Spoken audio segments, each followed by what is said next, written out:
Assalamualaikum warahmatullahi wabarakatuh. Perkenalkan, nama saya Naisha Wahyu Arlindra. Saya dari kelas PAIC dengan NIM 230102101121. Baik, kali ini saya akan menyampaikan materi dengan tema aliran-aliran dalam Islam, pokok pikiran dan tokoh-tokohnya pada masa klasik dan modern. Next, berikutnya adalah pengertian pemikiran kalam klasik. Ilmu kalam klasik adalah teologi Islam yang pokok pembahasannya lebih cenderung kepada pembahasan ketuhanan. Pembahasan pokok teologi yang terdapat dalam ilmu kalam klasik telah jauh menyimpang dari misinya yang paling awal dan mendasar, yaitu liberasi dan emansipasi umat manusia. Adapun penjelasan beberapa aliran dalam pemikiran kalam klasik, yang pertama adalah Khawarij. Khawarij berasal dari kata khoroja yang berarti keluar. Khawarij memiliki dua prinsip. Yang pertama adalah persamaan pandangan mengenai kepemimpinan. Khalifah hendaknya diserahkan mutlak kepada rakyat untuk memilihnya, dan tidak ada keharusan dari kabilah atau keturunan tertentu seperti Quraisy atau keturunan Nabi. Kedua, persamaan pandang yang berkaitan dengan akidah. Mengamalkan perintah-perintah agama adalah sebagian dari iman, bukan iman secara keseluruhan. Kemudian yang kedua adalah Murji'ah. Murji'ah diambil dari kata arja yang berarti melambatkan dan menunda. Hal yang melatar belakangi timbulnya aliran Murji'ah adalah: 1. Sikap kaum Khawarij yang mengkafirkan Ali, Utsman, dan yang mengatakan tahkim. 2. Sikap kaum Syiah yang mengkafirkan Abu Bakar, Utsman, Umar, dan orang-orang yang membela mereka. 3. Sikap Khawarij dan Syiah yang mengkafirkan terhadap Bani Umayyah yang telah membunuh kedua kelompok tersebut karena dianggap sesat. Kemudian materi yang ketiga adalah Jabariyah. Ada dua kelompok yang terdapat dalam paham Jabariyah, yaitu Jabariyah murni dan Jabariyah moderat. Jabariyah murni menolak adanya perbuatan yang berasal dari manusia dan memandang manusia tidak mempunyai kemampuan untuk berbuat. Adapun Jabariyah moderat mengakui adanya perbuatan dari manusia, namun perbuatannya tidak membatasi. Harun Nasution menetapkan beberapa ciri paham Jabariyah, antara lain: yang pertama adalah kedudukan akal rendah, yang kedua, ketidakbiasaan manusia dalam kemauan dan perbuatan, yang ketiga, kebebasan berpikir yang diikat oleh dogma, yang keempat, ketidakpercayaan kepada sunatullah dan kausalitas, yang kelima, terikat pada arti tekstual Al-Quran dan hadis, yang keenam, statis dalam sikap dan perbuatan. Kemudian materi yang keempat adalah Qadariyah. Qadariyah pertama kali dimunculkan oleh Mabad al-Juhani dan Ghailan al-Dimashqi. Adapun corak pemikiran paham Qadariyah lebih mengedepankan sikap rasionalitas, otoritas akal yang sangat berperan dalam segala perbuatan atau aktivitas manusia tanpa adanya campur tangan Tuhan. Dalam filsafat, paham Qadariyah tersebut paham indeterminisme sebagai lawan determinisme atau Jabariyah.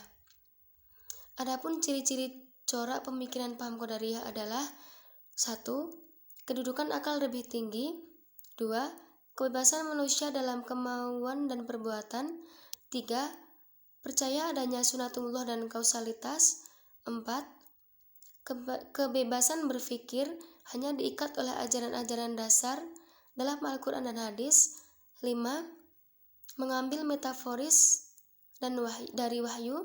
Kemudian yang keenam adalah dinamika dalam sikap dan berpikir. Kemudian materi selanjutnya adalah Mu'tazilah. Secara harfiah, kata Mu'tazilah berasal dari itazalah yang berarti berpisah atau memisahkan diri, yang berarti juga menjauh atau menjauhkan diri. Secara teknis, istilah Mu'tazilah menunjuk pada dua golongan, yaitu: A. Golongan pertama muncul sebagai respon politik murni. Golongan itu tumbuh sebagai kaum netral politik, khususnya dalam arti bersikap lunak dalam menangani pertentangan antara Ali bin Abi Thalib dan lawan-lawannya, terutama Muawiyah, Aisyah, Thalhah, dan Abdullah bin Zubair. B. Golongan kedua muncul sebagai respon persoalan teologi yang berkembang di kalangan Khawarij dan Murji'ah akibat adanya peristiwa tahkim. Aliran Mu'tazilah berpusat di dua tempat, yaitu di Basrah dan di Baghdad. Dalam perkembangan selanjutnya, aliran Mu'tazilah berpecah belah menjadi lebih dari 20 aliran diantaranya. 1. Aliran Huzail, pengikut Abu Huzail al-Alaf. 2. Aliran Nazam, pengikut Ibrahim an-Nazam. 3. Aliran Jahiz, pengikut Al-Jahiz. 4. Al-Jubbai, pengikut Al-Jubbah. Kemudian adalah Asy'ariyah.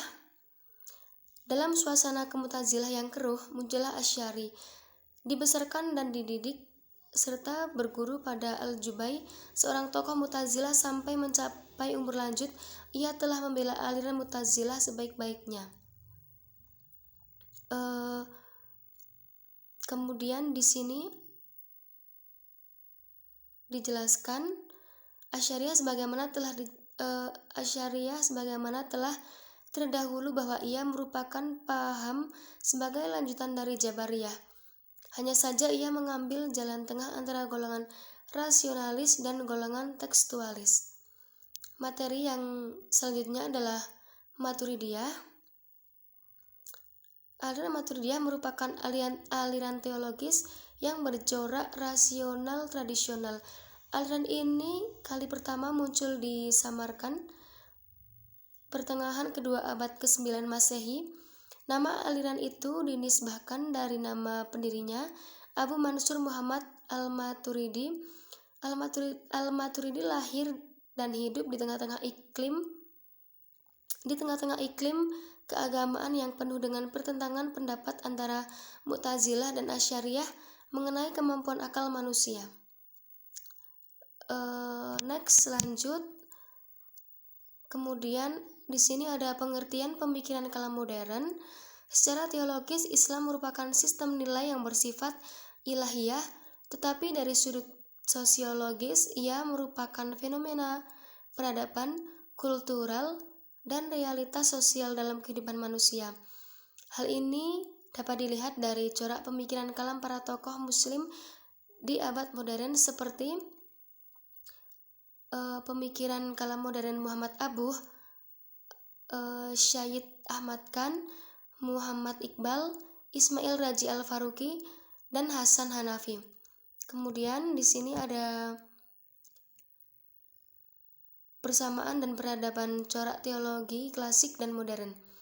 Persamaan dan peradaban corak teologi klasik dan modern adalah jika dipatasi dengan waktu, maka teologi klasik adalah warisan dari teologi masa lalu dalam bertentangan sejarah Islam dan memiliki ciri apologetik dan romantisme dan merindukan kehebatan dan keunggulan para teolog masa lalu tanpa mengisi dan mempersiapkan kompetisi global yang akan dihadapi. Sedangkan corak teologi pemikiran teologi modern lebih mengutamakan substansi daripada form dan memfungsikan nilai-nilai Islam untuk mengatasi. Sekian penyampaian materi dari saya. Kurang lebihnya mohon maaf. Wassalamualaikum warahmatullahi wabarakatuh.